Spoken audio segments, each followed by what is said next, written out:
कृपया कहानी को पूरी सुने। कहानी अच्छी लगे तो लाइक एंड सब्सक्राइब जरूर करें।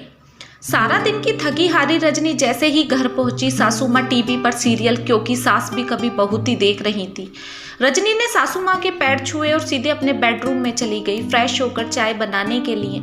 जैसे ही रजनी रसोई में पहुंची, रसोई की हालत देखकर सन्न रह गई। पूरी रसोई अस्त व्यस्त हो रही थी। दोपहर के खाने के बर्तन सिंक में भरे पड़े थे, दाल चावल ऐसे ही स्लेब पर रखे थे और चाय का भगोना गैस पर गंदा पड़ा था। जाने उसमें सुबह से कितनी बार चाय बन गई थी। रजनी को चाय बनाने के लिए भी बर्तन हाथ नहीं आ रहा था। मम्मी जी, आज जानकी बाई नहीं आई क्या? नहीं बहू, वो गांव गई है, 4-5 दिन बाद आएगी। 4-5 दिन की सुनकर रजनी पर मानो बिजली टूट पड़ी हो। कैसे करेगी वो इतना काम? एक तो मार्च के महीने में बैंक में क्लोजिंग होती है, ऊपर से इस मेड को भी अभी छुट्टी लेनी थी। रजनी ने जल्दी से रसोई साफ करना शुरू किया। जाने किस जन्म की दुश्मनाई निकाल रही है मुझसे। पता है बहू बाहर से हारी थकी आएगी, ये नहीं कि थोड़ा सा काम कर ले, पर नहीं, हाथों में मेहंदी लगाकर बैठ जाएंगी। बस थोड़ा काम कर लेंगी तो इनका शरीर थोड़ी घिस जाएगा। रजनी बर्तनों पर गुस्सा निकालते हुए अपनी सास को सुनाने लगी। बाहर बैठी सासू माँ को भी सब कुछ सुनाई दे रहा था, मगर उन्होंने सब अनसुना कर दिया।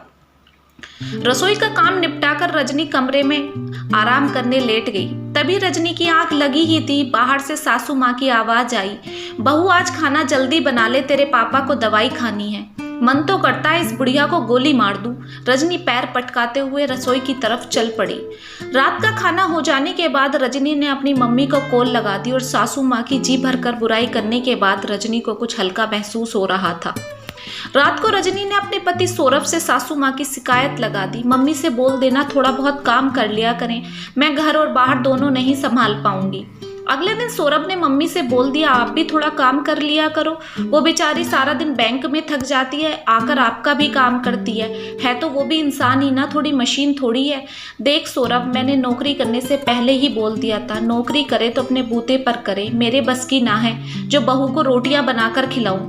छोटे मोटे काम करती हूँ वो तो तुम्हें दिखाई देते ना, इतना काम ना है मेरे बस की इस उम्र में। मेरी मम्मी भी तो है, सारा काम करती हैं, भाभी आराम से नौकरी कर रही हैं। रजनी पीछे से झल्लाकर बोल पड़ी, देख रजनी, तेरी मम्मी होगी घर की काम वाली, मैं तो नहीं हूँ। मेरे लिए मेरा आत्मसम्मान बहुत बड़ा है और 2-4 दिन की तो बात है, जानकी आ जाएगी फिर। मम्मी अपने घर का काम करने से नौकरानी थोड़ी बन जाते हैं। नौकरानी तो ना बनते, पर बहुएं तो नौकरानी समझ लेती हैं।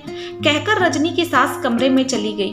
गुस्से में लाल ताल रजनी ने अपनी माँ को कॉल लगा दी, मम्मी आप घर का सारा काम करती हो, भाभी आराम से नौकरी कर रही हैं, तो क्या आप नौकरानी बन गई उस घर की? मेरी सास तो यही समझती है कि वह काम करेगी तो मैं उन्हें नौकरानी समझ लूंगी। बताओ, ऐसी थोड़ी होता है।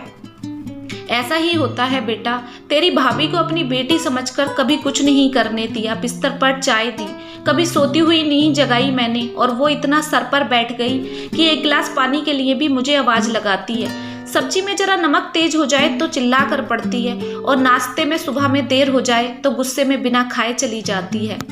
मैं बीमार पड़ जाऊं तो मजाल है 1 कप चाय बनाकर भी मुझे दे दे। तेरी सास एकदम सही कह रही है, बहू के आने से पहले मैं मालकिन थी इस घर की और आज नौकरानी बन के रह गई हूँ। जो बहू का काम है वो बहू को ही शोभा देता है बेटे। मम्मी से बात करके जैसे ही मैं बाहर आई, सासू माँ आंखों में काजल लगा रही थी। आंखों में चश्मा लग गया पर काजल की आदत ना गई। इस उम्र में कौन देख रहा है तुम्हें? पापा मम्मी की मजाक बनाते हुए बोले, मत देखो कोई, मैं अपनी खुशी के लिए करती हूँ। आज पहली बार मम्मी की बातों पर मुझे गुस्सा नहीं बल्कि हंसी आ रही थी। कितनी ठीक है वो, अपनी जगह है।